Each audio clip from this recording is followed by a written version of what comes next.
She stood at the top of the grand staircase, a beautifully full-figured woman in a sea of size 0 socialites, completely alone. But before the cruel whispers could even begin, the city's most feared crime boss bypassed the billionaires and supermodels, extended his hand, and claimed the first dance. The grand ballroom of the Waldorf Astoria was a glittering viper's nest. Crystal chandeliers cast a warm, golden light over the elite of New York society, illuminating fortunes built on old money and new corruption. Clara Bennett stood near a towering column of white marble, her heart hammering against her ribs like a trapped bird. She did not belong here, and the room knew it. Clara was a woman of substance in every sense of the word, while the wives and daughters of senators and CEOs floated past in sheer, wispy fabrics that clung to their waif-like frames. Clara took up space. She was unapologetically fat, her generous curves wrapped in a custom-made emerald green velvet gown that hugged her broad hips and cinched tightly at her waist. The deep color contrasted sharply with her pale skin, making her look like a Renaissance painting dropped into a modern fashion editorial. She was breathtaking, but in a society that valued shrinking women, her presence was an act of defiance. She could feel the eyes on her. Over by the champagne fountain, Penelope Hastings, a notoriously vicious heiress, leaned into the ear of a cosmetic mogul, her eyes flicking toward Clara with a razor-thin smile. Clara knew exactly what they were whispering about. Until 3 days ago, Clara was supposed to be escorted by Simon, Penelope's cousin, and a rising partner at Clara's accounting firm. But Simon had bailed, citing irreconcilable social differences, a polite way of saying he was too cowardly to be seen with a plus-size woman when a promotion was on the line. But Clara hadn't stayed home to cry. She came to the gala alone because the ticket was in her name. More importantly, she had a job to do. Her fingers tightened around her beaded vintage clutch. Inside, beneath her lipstick and a compact mirror, was a small, encrypted USB drive. Clara was a senior forensic auditor. For 6 months, she had been quietly tracking millions of dollars bleeding out of the city's largest real estate development project. She had followed the paper trail through dummy corporations and offshore accounts until it led straight to the doorstep of the Costa Syndicate, the most violent and powerful organized crime family on the East Coast. Tonight, she was supposed to hand the drive over to Special Agent Harrison Miller of the FBI, who was working undercover as part of the catering staff. "Just drop it in his tray," Harrison had told her over a burner phone yesterday. "You hand it off, you walk out, and you forget you ever saw those ledgers." Clara took a slow, deep breath, smoothing the heavy velvet over her thighs. She scanned the room. Waiters in crisp white tuxedos wove through the crowd, carrying silver trays of caviar and champagne. None of them were Harrison.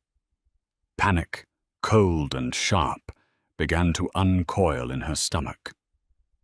It was 9:45 p.m. The drop was scheduled for 9:30. "Looking for someone, sweetheart?" A greasy voice purred behind her. Clara turned to see Richard Vance. No, wait, Richard Donovan, a notorious corporate lobbyist whose hands were as dirty as his morals. He looked her up and down, his gaze lingering on her full chest before settling on her face with a mixture of amusement and disdain. "I heard Simon cut you loose. Brave of you to show up. Though I suppose a buffet like this is hard to resist." Clara's spine stiffened. She leveled a cold, unblinking glare at the man. "I'm here for the charity auction, Richard.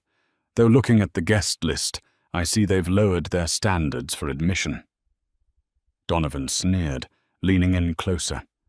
He smelled of expensive scotch and cheap cigars. Watch your mouth, Clara. You're swimming in deep waters tonight. Without Simon to protect you, a heavy girl like you might just sink to the bottom. Before Clara could deliver a blistering retort, a sudden, heavy silence fell over the ballroom. It wasn't a gradual hush. It was instantaneous, as if the oxygen had been sucked out of the room. The string quartet, halfway through a lively Vivaldi piece, scraped to a halt. Clara turned her head, following the terrified gaze of Richard Donovan and the rest of the high society crowd. The heavy mahogany double doors at the entrance of the ballroom had swung open. Standing in the threshold was Damien Costa. Damien Costa did not look like a man who operated in the shadows. He looked like he owned the sun. Tall, broad-shouldered, and impeccably dressed in a bespoke midnight blue Brioni tuxedo, he radiated a terrifying, magnetic authority. His sharp jawline and piercing, ice-pale eyes gave him the look of a predatory bird. He was 35, a billionaire, and the undisputed king of the city's underworld. Rumor had it he had once dismantled a rival cartel with nothing but a phone call and a lighter. He was flanked by 3 massive men who moved with lethal grace, their eyes scanning the room like radar. The mayor of New York, standing near the ice sculpture, actually took a physical step backward. The socialites who had been sneering at Clara a moment ago were now holding their breath, adjusting their posture, desperate to be noticed and terrified to be seen. The master of ceremonies, a sweating, trembling man in a red velvet jacket, stepped up to the microphone. Ladies and gentlemen, he stammered. The first waltz, as is tradition, the floor belongs to our most generous benefactor. Damien had apparently bought his way to the top of the donor list. The crowd parted perfectly down the middle, creating a wide, polished runway on the marble floor. Dozens of beautiful, slender women instinctively stepped forward, fixing their hair, offering hopeful, desperate smiles. A prominent senator's daughter practically shoved her way to the front, her sheer gown shimmering. Damien ignored them all. His ice-blue eyes cut through the room, sweeping past the billionaires, the politicians, and the models, until they locked dead onto Clara. Clara's heart stopped. She froze against the marble pillar.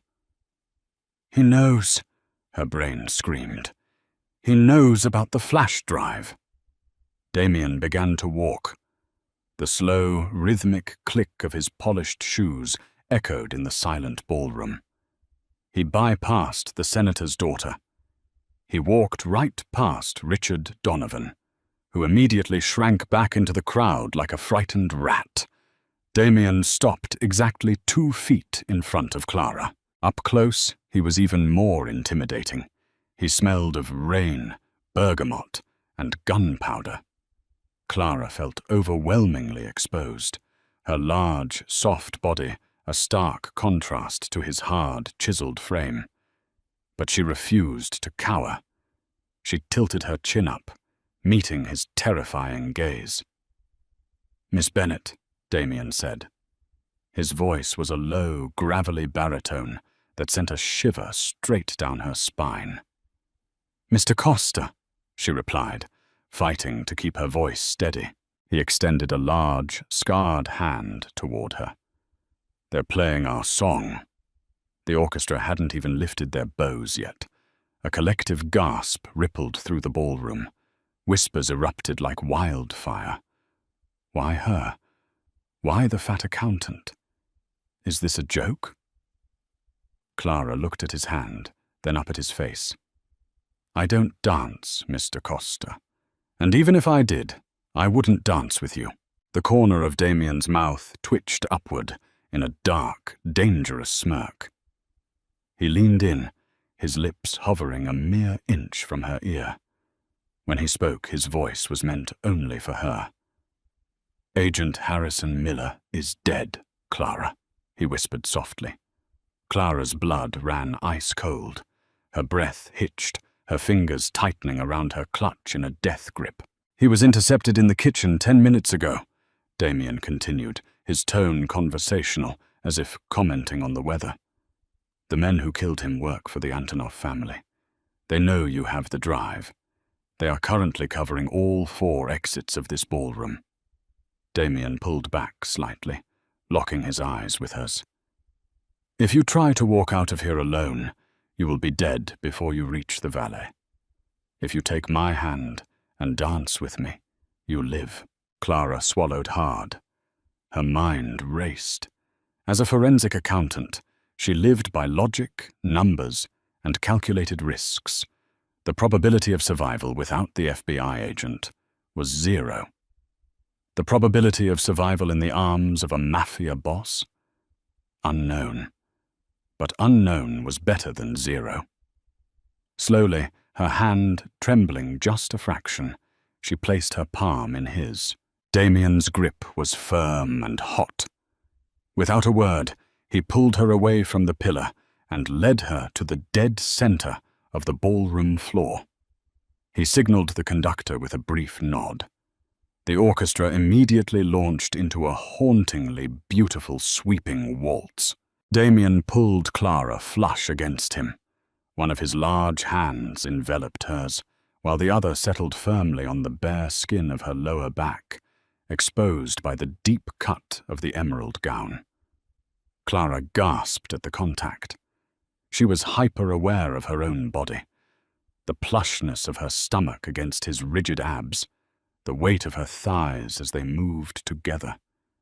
She expected him to hold her at a distance, to be disgusted by her size, but instead he held her tightly, dominantly, claiming her space entirely. He guided her into the first sweeping turn. He was a flawless dancer. "You're stiff," Damien murmured, spinning her smoothly past a group of gaping onlookers. "You just told me there are assassins at the door," Clara hissed back, trying to follow his footwork. "Forgive me if my waltz is a little rusty." "Keep your eyes on me. Smile," he commanded. "Make them believe I chose you, because I couldn't resist you." Clara let out a bitter, breathless laugh. "Yes, because that is highly believable. Damien Costa bypassing a room full of supermodels for a size 18 accountant." Damien's hand on her back tightened, his fingers pressing into her curves with sudden, possessive intensity. He pulled her a fraction of an inch closer, lowering his head until his cheek brushed hers. "You underestimate yourself, Clara," he whispered, his voice vibrating through her chest. "Those women are glass, breakable, boring.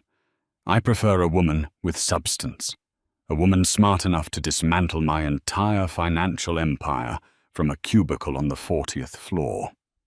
Clara stumbled. He effortlessly caught her, dipping her deeply in time with the dramatic swell of the violins. "You knew," she gasped as he pulled her back upright. "Of course I knew," Damien said smoothly, guiding her across the floor. "I've been monitoring your investigation for 3 months. I know about the late nights, the takeout coffee, the way you chew on your pen when the ledgers don't balance. I also know that the money you thought was mine belongs to the Antonovs. They used my network to launder it. You didn't uncover my crimes, Clara. You uncovered theirs." Clara's mind reeled. If the Antonovs were laundering money through Costa's network, then Costa didn't want the drive to destroy it. He wanted the drive to find out how they breached his system. Clara breathed, looking up into those terrifyingly calm, ice-blue eyes. "I'm the bait." "You were the bait the moment the FBI sent you in here alone," Damien corrected, his gaze turning lethal as he looked over her shoulder toward the main exit. "Now, you're under my protection." "Why?" "Because," Damien said, spinning her so sharply her heavy emerald skirt flared out around them like a dark green storm. "You have my property in your purse, and nobody touches what belongs to me." As the music crescendoed, Damien's eyes locked onto a waiter moving aggressively through the crowd, reaching into his tuxedo jacket. "Hold on to me," Damien ordered. The dance was over. The war had just begun. The transformation from a glamorous high society waltz to a war zone took less than 2 seconds. Clara barely had time to register the metallic glint of the suppressed Sig Sauer P226 sliding from the waiter's tuxedo jacket before Damien's hand clamped down on the back of her neck. He did not ask her to move. He forced her down, using his own large frame as a human shield. The first gunshot was a muffled thwip, immediately followed by the deafening, catastrophic shattering of the Waldorf Astoria's centerpiece ice sculpture. Shards of frozen water and expensive beluga caviar exploded across the marble floor. The ballroom erupted into sheer, unadulterated pandemonium. Billionaires and socialites, who moments ago had been sneering at Clara's emerald velvet gown, were now dropping to the floor, screaming and crawling over one another in a desperate bid for the heavy mahogany doors. Damien didn't look back. His arm wrapped around Clara's thick waist like an iron band, hauling her upright as his other hand seamlessly produced a matte black Glock 19 from beneath his custom Brioni jacket. "Move, Clara! Keep your weight low and stay behind me!" Damien roared over the deafening chorus of screams and shattering glass. Clara's heart hammered a frantic rhythm against her ribs. She was not built for sprinting. Her lush, full-figured body was wrapped in layers of heavy velvet, and her strapless bodice felt like a corset as she gasped for air. But adrenaline was a powerful fuel. She kicked off her emerald-dyed satin pumps, leaving them abandoned on the dance floor, and gripped Damien's broad shoulder as he bulldozed a path toward the service corridors. 3 men in catering uniforms blocked their path near the champagne fountain. They weren't holding trays. Before Clara could even scream, Damien's 3 bodyguards, massive men who moved with terrifying synchronization, intercepted them. The largest bodyguard, a towering brute named Dominic, tackled the first assassin through a table of hors d'oeuvres. Gunfire exchanged rapidly, the sharp cracks echoing over the frantic string quartet, who had completely abandoned the Vivaldi piece to flee. "Through the kitchen, now," Damien ordered, his grip on Clara's waist never loosening. He practically carried her through the swinging stainless steel doors, his sheer strength compensating for her stumbling feet. The kitchen was a chaotic labyrinth of abandoned prep stations, boiling pots of lobster bisque, and screaming culinary staff. And there, sprawled near the walk-in freezer, was the horrific confirmation of Damien's warning. Special Agent Harrison Miller lay motionless on the industrial tile, his white catering shirt stained a dark, blooming crimson. Clara choked back a sob, her hands flying to her mouth. She had spoken to Harrison just yesterday. He had a wife, a dog. "Don't look," Damien commanded, his voice a harsh, grounding anchor in the swirling nightmare. He yanked her forward, shielding her line of sight with his broad shoulders. "Keep moving, Clara. If you stop, you join him." They burst out of the kitchen's rear loading dock into the freezing, rain-slicked alleyway off 50th Street. The sudden blast of cold November air hit Clara like a physical blow, shocking her system. Her velvet dress, while magnificent indoors, offered zero protection against the biting New York wind. She shivered violently, her bare feet aching against the rough, wet asphalt. Tires screeched as a convoy of 3 armored, midnight black Mercedes-Maybach S680 Guard sedans tore into the alley, their headlights blindingly bright. The doors of the center vehicle swung open before it even rolled to a complete stop. "Get in!" Damien barked, shoving her into the spacious, leather-lined cavern of the back seat. He dove in right behind her, slamming the heavy ballistic door shut just as a hail of bullets sparked against the reinforced exterior hull. "Drive!" Damien shouted to the driver. The Maybach's V12 engine roared, and the heavy vehicle peeled out of the alley, throwing Clara back against the plush leather seats. For a long, agonizing minute, the only sound inside the cabin was the ragged, heavy breathing of its two occupants. Outside, the sirens of the NYPD began to wail in the distance, a chaotic symphony fading as the Maybach merged aggressively onto the FDR drive, speeding south toward the financial district. Clara sat trembling in the corner of the back seat. Her beautiful emerald gown was torn at the hem, her bare feet were scraped and bruised, and her immaculate updo had collapsed, sending thick waves of dark hair cascading over her bare shoulders. She felt completely stripped bare, utterly out of her depth. The adrenaline was beginning to crash, leaving behind a cold, nauseating terror. Damien engaged the privacy partition, a thick sheet of soundproof glass rising to separate them from the driver. He holstered his weapon and turned to her. In the dim, ambient lighting of the luxury car, his ice-pale eyes looked almost luminous. He wasn't breathing heavily. He didn't look terrified. He looked invigorated. He reached into his jacket pocket and pulled out a pristine, monogrammed silk handkerchief. Without asking permission, he reached across the wide console and gently wiped a streak of soot and grease from Clara's pale cheek. His touch was shockingly gentle. The juxtaposition of a ruthless mafia boss tenderly cleaning her face sent a confusing jolt of heat straight to her core. "You did well back there," Damien murmured, his deep voice filling the quiet cabin. "Most people would have frozen. You kept on your feet." Clara smacked his hand away, the sudden burst of anger overriding her fear. "Don't patronize me," she snapped, her voice trembling but fierce.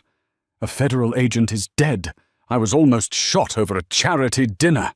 You used me to flush out the Antonov syndicate." "I saved your life," Damien corrected coldly, leaning back against the leather.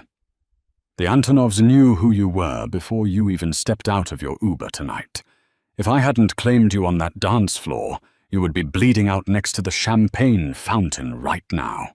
Clara wrapped her arms around her full breasts, suddenly acutely aware of how little clothing she was wearing and how much space she occupied in the seat. She felt defensive, exposed. "So what happens now? You take me to some underground bunker? Torture me for the flash drive? Drop me in the East River?" Damien let out a low, rumbling laugh that sounded like a luxury car engine. His gaze drifted down her body, taking in the plush curve of her hips, the soft, generous swell of her thighs beneath the velvet, and the defiant set of her jaw. There was no disgust in his eyes. There wasn't even polite tolerance. It was raw, unadulterated hunger. "I don't torture beautiful women, Clara," he said softly, "and I certainly don't drown them. I protect what is mine. And right now, you and that little USB drive in your clutch are the most valuable things in my city." Clara's grip on her beaded purse tightened. She was a forensic auditor. She survived by analyzing data, balancing scales, and understanding leverage. Damien Costa might be a king, but right now, she held the keys to his kingdom. "The drive stays with me," Clara said, lifting her chin, "until I know exactly what I am dealing with." Damien smiled. It was a dangerous, breathtaking smile. "We are going to get along spectacularly, Miss Bennett." The Maybach bypassed the towering skyscrapers of Manhattan and plunged into the private subterranean garage of a hyper-modern luxury high-rise in Tribeca. Damien Costa did not live in a shadowy warehouse. He lived in a $40 million triplex penthouse that hovered above the city like an eagle's nest. As they rode the private elevator up to the top floor, Clara took a moment to assess her situation. She was trapped with a crime lord, holding evidence of international money laundering, and her only ally in the FBI was dead. Logically, she should be paralyzed with fear. Yet standing next to Damien, smelling the faint scent of his expensive cologne mixed with the sharp tang of gunpowder, she felt a bizarre, inexplicable sense of security. The elevator doors chimed and parted, revealing a massive open-concept living space encased entirely in floor-to-ceiling bulletproof glass. The sweeping views of the illuminated New York skyline were breathtaking, but Clara barely noticed. Her attention was drawn to the sprawling velvet sofas, the priceless modern art, and the sprawling mahogany desk in the corner. "Dominic will bring you a medical kit for your feet," Damien said, shrugging off his suit jacket and tossing it over a chair. The holstered shoulder rig over his crisp white shirt emphasized the broad, muscular expanse of his chest. "And I'll have my staff find you something more comfortable to wear." "I am fine as I am," Clara said stubbornly, refusing to let him dictate her comfort. She limped over to the mahogany desk and dropped her beaded clutch onto its polished surface. She unclasped the purse and pulled out the small, encrypted black USB drive. Damien walked slowly toward her, stopping on the opposite side of the desk. He looked at the drive, then up into her eyes. "Do you know exactly what is on that drive, Clara?" he asked, his tone shifting from protective to strictly business. "I know it contains the routed transactions for the Hudson Yards redevelopment," Clara replied, shifting into her professional persona. "I tracked $300 million being systematically siphoned through phantom LLCs registered in Cyprus and the Cayman Islands. I assumed it was you. The Costa Syndicate owns the concrete unions and the zoning boards." "We do," Damien agreed, leaning his knuckles against the desk. "But we don't bleed our own city dry. The Antonovs moved into New York 6 months ago. They couldn't bypass my banking network, so they piggybacked on it. They manipulated my ledgers to wash their heroin money, and they framed me for the theft." Clara's brow furrowed. She mentally flipped through the thousands of spreadsheets she had analyzed. "That's impossible," she said, shaking her head. "To embed those fake LLCs into your network without triggering your internal audits, they would need an insider. Someone with high-level access to your corporate front's tax filings." "Exactly," Damien said, his eyes narrowing. "Someone at your accounting firm." The realization hit Clara like a freight train. The puzzle pieces rapidly snapped together in her brilliant mind. "Simon," she whispered, the color draining from her face. "Simon Hastings," Damien confirmed, nodding slowly. "Your former escort for the evening. He has been selling my access codes to the Antonovs to cover his gambling debts. When he realized you were auditing the very accounts he corrupted, he panicked. He tipped off the Antonovs that you were going to the FBI tonight. He didn't just bail on you for the Gala, Clara. He set you up to be slaughtered." Clara gripped the edge of the desk.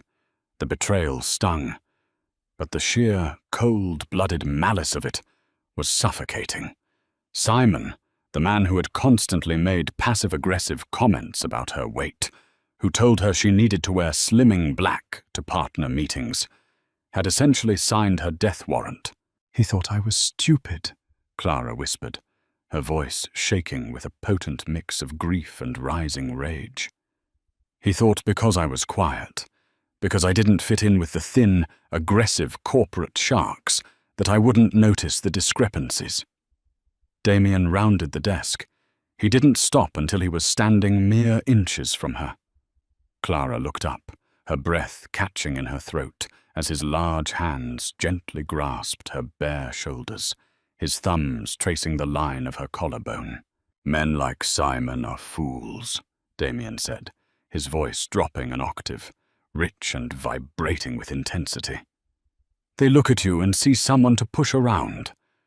I look at you and see a woman who single-handedly unraveled a $300 million international conspiracy with nothing but a laptop and a cup of coffee. Clara swallowed hard, her heart pounding. I'm not exactly standard mob boss arm candy, Mr. Costa. Standard is boring.